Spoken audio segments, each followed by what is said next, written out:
Міне? Рахмет. Қалайсың, Фари, жағдайың жақсы ма?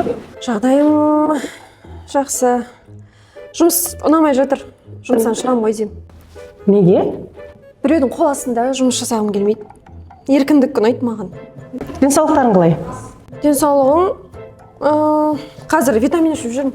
Аз кішкене фигурамды жақсы жаққа келтірмекші бол. Неге фигураң әдемі ғой? Ұнамайды маған. Көңілім толмайды. Бірақ үйлерің күшті екен, маған қатты ұнады. Ой, бұлай ма?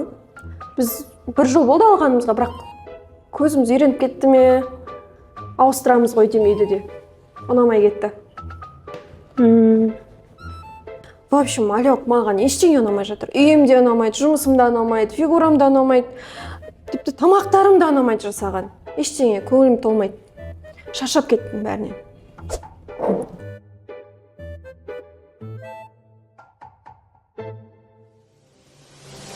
Біз алғаш рет қазақ деп атандық. Сол атауды сақтау үшін ұлдарымыз атқа қонды. Біз шекара үшін емес, намыс үшін күрестік. Қызым, сен сол ұлттың ұрпағысың. Мен баламды арқалап босып келем. Жерім от, елім үнсіз. Түн ұйқым тыныштық таңсаумен өтуде. Алладан тілеріміз тек бір тілек. Қазақ жерінде мылтық үнін емес, азан үнін естейік. Тыныштығыңның әр таңын қадірле, қызым. Біз үшін бір уыс бидай өмірмен тең. Бір үзім нан таппай талай тағдырлар қиылды. Мен балама нан орнына сылдыр суды әзер тауып ұйықтаттым. Қызым, сенің алдыңдағы әр нан біз үшін үлкен нығмет еді. Ысырап етпе, қадірін біл.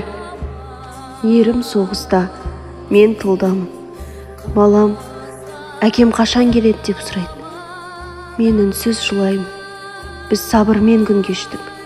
Біз дұғамен жеңдік.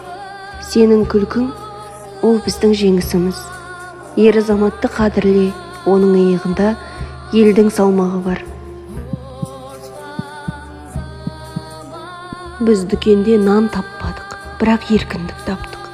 Біз аш болдық, бірақ тәуелсіз болдық. Қызым, сен бостандықтың ауасын жұтып отырсың. Қалағаныңды оқи аласың, армандай аласың. Еркін өмір ата-бабаның қанымен келген сый. Сол сыйдың қадірін біл.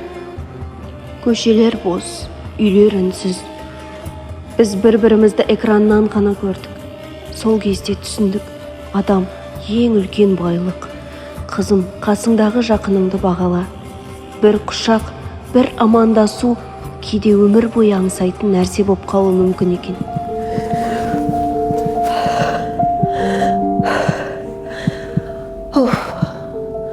Аллаға шүкір.